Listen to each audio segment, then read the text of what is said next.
नारद जयंती पर विशेष ब्रह्मांड के प्रथम पत्रकार को नमन करें और सच्ची पत्रकारिता का लें संकल्प। लोक कल्याण हेतु सदैव प्रयत्नशील रहने वाले देवर्षि नारद को उनके जन्मदिन पर शत शत नमन।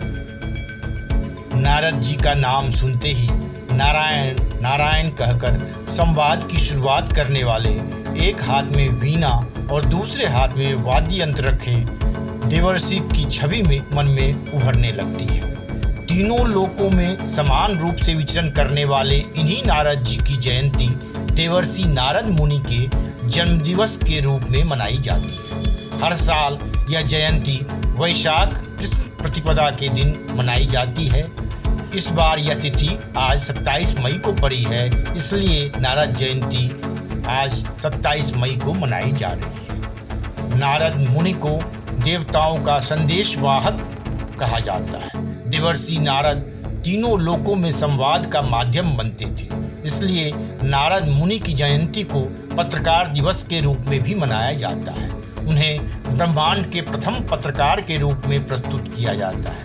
यही वजह है कि उनके जन्मदिवस पर पत्रकारों को सम्मानित करने का चलन भी बढ़ रहा है। भारतीय परंपराओं में भरोसा रखने वाले विद्वान मानते हैं कि उनमें पत्रकारिता की सभी भूमिकाएं विद्यमान थी। पत्रकारिता की 3 प्रमुख भूमिकाएं मानी गई हैं। उनमें सूचना देना, शिक्षित करना और मनोरंजन करना शामिल है। महात्मा गांधी ने हिंद स्वराज में पत्रकारिता की इन 3 भूमिकाओं को और अधिक विस्तार दिया है। इन भूमिकाओं में लोगों की भावनाएं जानना और उन्हें जाहिर करना, लोगों में जरूरी भावनाएं पैदा करना, यदि लोगों में दोष है तो किसी भी कीमत पर बेधड़क होकर उनको दिखाना। विद्वान मानते हैं कि देवर्षि नारद न केवल सूचना देते थे बल्कि सार्थक संवाद भी सृजित करते थे। वह देवताओं दानवों के साथ ही लोगों की भावनाएं जानने का प्रयास भी करते थे।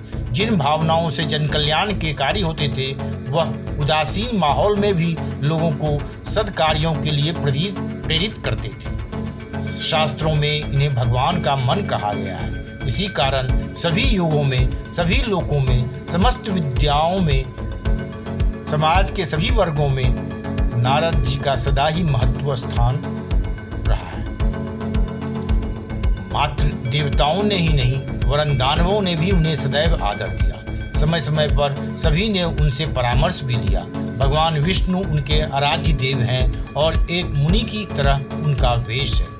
मान्यता है कि नारद मुनि का जन्म सृष्टि के रचयिता ब्रह्मा जी की गोद से हुआ था। नारद को ब्रह्मा के 7 मानस पुत्रों में से एक माना गया है। कहा जाता है कि ब्रह्मा जी का मानस पुत्र बनने के लिए उन्होंने पिछले जन्मों में कड़ी तपस्या की थी। नारद जी को देवताओं का ऋषि माना जाता है, इसी वजह से उन्हें देवर्षि भी कहा जाता है। श्रीमद् भागवत के 10वें अध्याय के 26वें श्लोक में स्वयं भगवान श्री कृष्ण ने इनकी महत्ता को स्वीकार करते हुए कहा है, देवर्षि नाम च नारद, देवर्षियों में मैं नारद हूँ। श्रीमद् भागवत महापुराण का कथन है, सृष्टि में भगवान ने देवर्षि नारद के रूप में तीसरा अवतार ग्रहण किया और सात्वत तंत्र, जिसे नारद 5 रात्र भी कहते हैं, का उपदेश दिया, जिसमें सत्कर्मों के द्वारा भवबंधन से मुक्ति का मार्ग दिखाया गया है। नारद जी मुनियों के देवता थे। वायु पुराण और महाभारत में भी देवर्षि के पद, आभा और लक्षण का विस्तार से वर्णन किया गया है। आज के इस दौर में देवर्षि नारद जी के ऐसे ही आदर्शों को अंगीकार करने की जरूरत है, जिससे जन कल्याण के कार्यों के उच्च आदर्श स्थापित हो सके। Bureau report, one day matter.